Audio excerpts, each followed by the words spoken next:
Hello dear students, आज हम बताने वाले हैं क्लास 12th के chapter 1 Indian civilisation and culture का सब्जेक्टिव क्वेश्चन आंसर आज हम करने वाले हैं। इससे पहले हमने आपको पार्ट 1, पार्ट 2 और पार्ट 3 करके इंडियन सिविलाइजेशन कल्चर का बढ़िया से मैं समझाया हूं। तो अगर आप नहीं देखे होंगे तो प्लीज़ जाके ये वाला वीडियो ज़रूर देखिए, तब जाके आपको सब्जेक्टिव क्वेश्चन बढ़िया से समझ में आएगा। तो चलिए स्टार्ट करते हैं आज का क्वेश्चन आंसर सब्जेक्टिव। तो है क्या कि ये इंडियन सिविलाइजेशन कल्चर जो है लिखा है महात्मा गांधी ने। इसका क्वेश्चन आंसर मैं कर रहा हूँ इंडियन सिविलाइजेशन कल्चर का।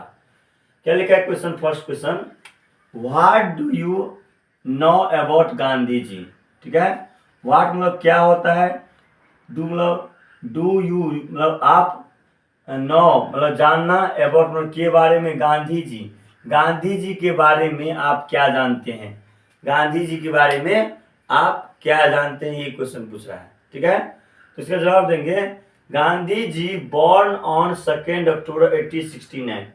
गांधी जी का जन्म जो है 2 अक्टूबर 1869 1869 को हुआ। तो इसलिए यहाँ लिखेंगे गांधी जी के बारे में पूछ रहा है, तो हमें यहाँ से जवाब देंगे कि गांधी जी बॉर्न ऑन 2 अक्टूबर 1869।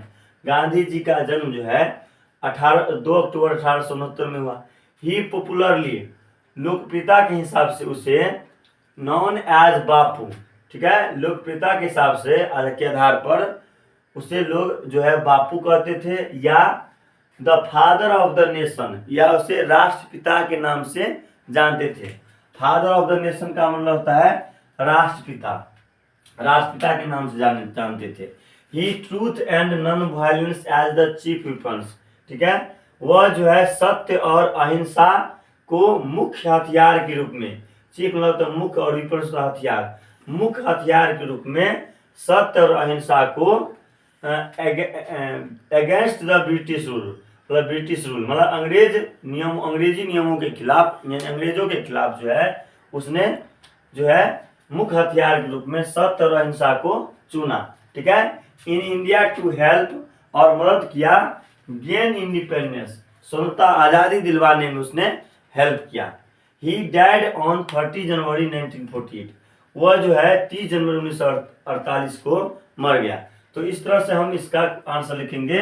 लिखा है what do know about Gandhi ji, Gandhi ji का जन्म कब हुआ, तो लिखेंगे गांधी जी का जन्म 2 अक्टूबर 1869 को हुआ। ये जो है इसको जो है आपको प्यार से प्रसिद्धि के हिसाब से बापू या राष्ट्रपिता के नाम से जानते थे।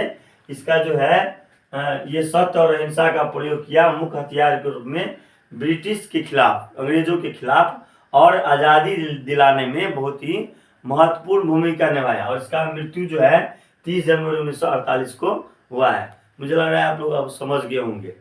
अब आगे बढ़ते हैं। क्वेश्चन 2 में कह रहा है what did Gandhi ji do for the farmers in Bihar. ठीक है, मतलब गांधी जी जो है बिहार के किसानों के लिए क्या किए, बिहार के किसानों के लिए क्या किए। ठीक है ना, what did Gandhi ji do for the farmers in Bihar, Gandhi ji जो है बिहार के किसानों के लिए क्या किया। ठीक है, तो आंसर लिखेंगे, इसका आंसर कैसे लिखेंगे, the farmers of Bihar, Bihar के किसान जो है suffered a lot of under the Britishers.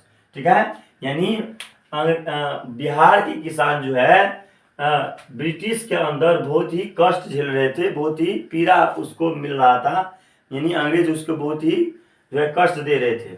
They were forced to cultivate indigo. ठीक है, अंग्रेज जो है उसको इंडिगो मतलब नील की खेती, और कल्टिवेट मतलब खेती, नील की खेती करने के लिए दबाव डाल रहे थे। फोर्स मतलब दबाव डालना, दबाव डाल रहे थे कि आपको नील की खेती करना है। ठीक है, they use to get very low price, और उसे इसके बदले में जो है अंग्रेज उसे बहुत ही कम रुपये देते थे, बहुत ही कम पैसे देते थे। ठीक है, गांधी जी स्टार्टेड सत्याग्रह, इसलिए जो है गांधी जी जो है शुरू किए, सत्याग्रह शुरू किया। ठीक है, फॉर देयर कॉज, जिसके कारण जो है मतलब आपको ये जो अंग्रेज है वो नील की खेती के लिए बिहार के किसानों को दबाव डाल रहे थे, जिसके बदले में जो है कम पैसा दे रहे थे किसानों को। इसलिए जो है गांधी जी जो है वो सत्याग्रह, जिसके कारण सत्याग्रह शुरू किए।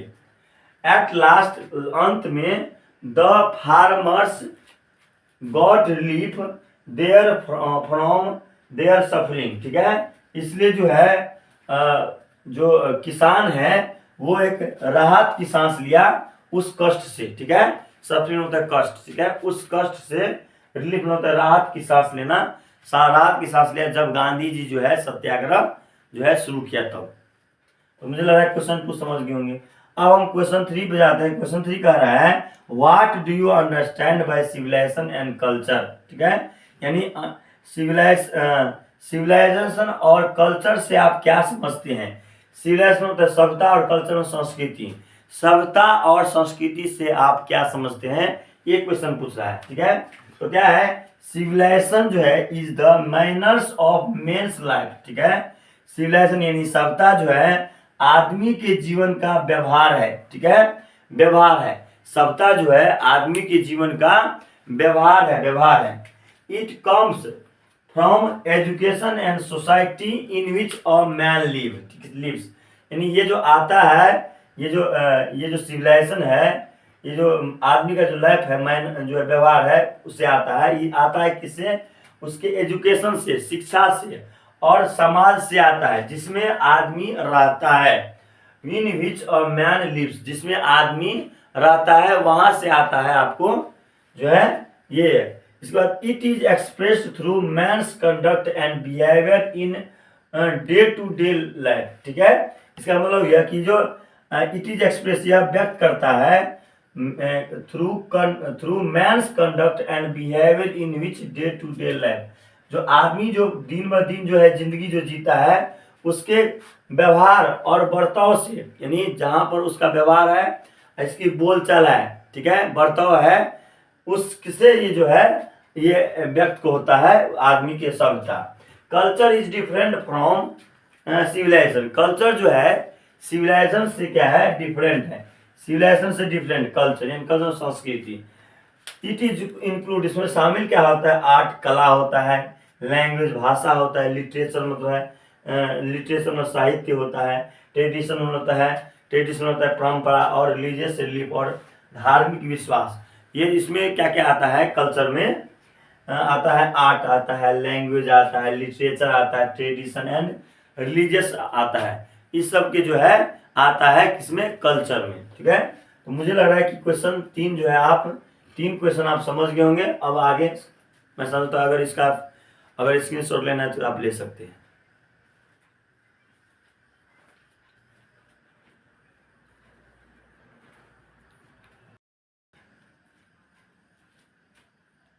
अब हम देखते हैं क्वेश्चन 4। क्वेश्चन 4 कह रहा है what do you our holy scriptures tells us about universal human values, ठीक है। इसका मतलब ये हुआ कि होली मतलब होता है पवित्र और स्क्रिप्चर होता है ग्रंथ। हमारा पवित्र ग्रंथ जो है, हमारा पवित्र ग्रंथ यूनिवर्सल ह्यूमन वैल्यूज के लिए, यूनिवर्सल होता है जो पूरे विश्व में जो मानव का जो महत्व है वो क्या कहता है। यानी जो भी हमारा पवित्र ग्रंथ है वो पवित्र ग्रंथ चाहे कोई भी धर्म का हो, चाहे हिंदू हो, मुस्लिम हो, सिख, ईसाई, कोई भी धर्म का हो, वो सभी धर्म के पवित्र ग्रंथ हमारे जो पूरे विश्व में जो मानव का जो महत्व है वो क्या कहता है, पवित्र ग्रंथ। तो कह रहा है कि एवरी होली स्क्रिप्चर्स, प्रत्येक जो पवित्र ग्रंथ है, ऑफ एवरी रिलीजन, प्रत्येक धर्म का, lays emphasis on an universal human values, ठीक है। यानी प्रत्येक जो होली पवित्र ग्रंथ है, हर एक धर्म का, प्रत्येक ग्रंथ का वो जो है पूरे विश्व में जो मानव का जो महत्व है वो दे टीच अस, हमें सिखाता है कि हमें जो है ट्रूथफुल होना चाहिए, सत्यवादी होना चाहिए, काइंड दयालुता होना चाहिए, एंड सिंपैथेटिक, और सहानुभूति होना चाहिए। यानी जितने भी होली स्क्रिप्चर्स है, यानी जो पवित्र ग्रंथ है, चाहे किसी भी धर्म का हो, वो हमें सिखाता है कि मानव को क्या होना चाहिए, ट्रूथफुल सत्यवादी होना चाहिए, दयालु होना चाहिए और सहानुभूति होना चाहिए, मतलब उसके पास दया की भावना होना चाहिए। To all through their path is different, भले इसका रास्ते अलग अलग हो, जितने भी ग्रंथ हैं उसमें भले रास्ते अलग अलग दिए हो, ठीक है, लेकिन they aim at the universal human value, लेकिन उनका लक्ष्य जो है, उनका लक्ष्य जो होता है वो पूरे विश्व में मानव महत्व होना चाहिए, पूरे विश्व में जो है ये लक्ष्य होना चाहिए, ठीक है। यानी प्रत्येक होली स्क्रिप्चर जो है हमें सिखाता है कि मानव को सत्यवादी होना चाहिए, दयालु होना चाहिए और सिंपैथेटिक होना चाहिए, भले उसका जो है रास्ता अलग अलग है लेकिन लक्ष्य एक ही होता है, ठीक है।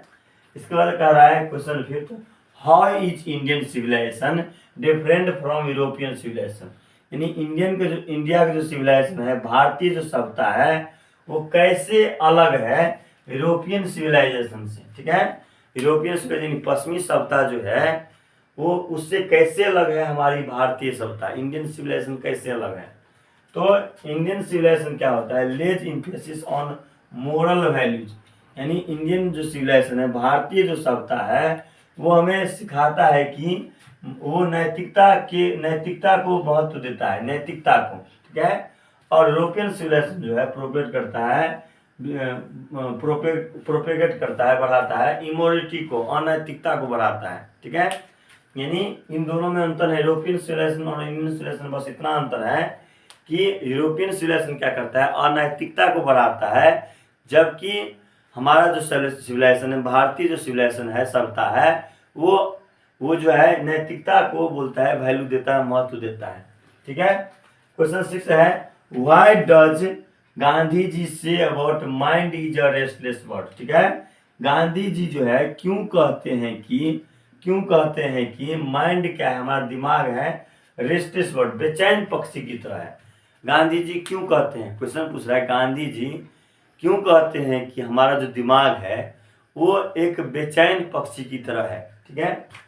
What makes the mind restless, ठीक है, कौन जो है दिमाग को रेस्टलेस बनाता है, बेचैन बनाता है, कौन दिमाग को जो है रेस्टलेस बनाता है, बेचैन बनाता है।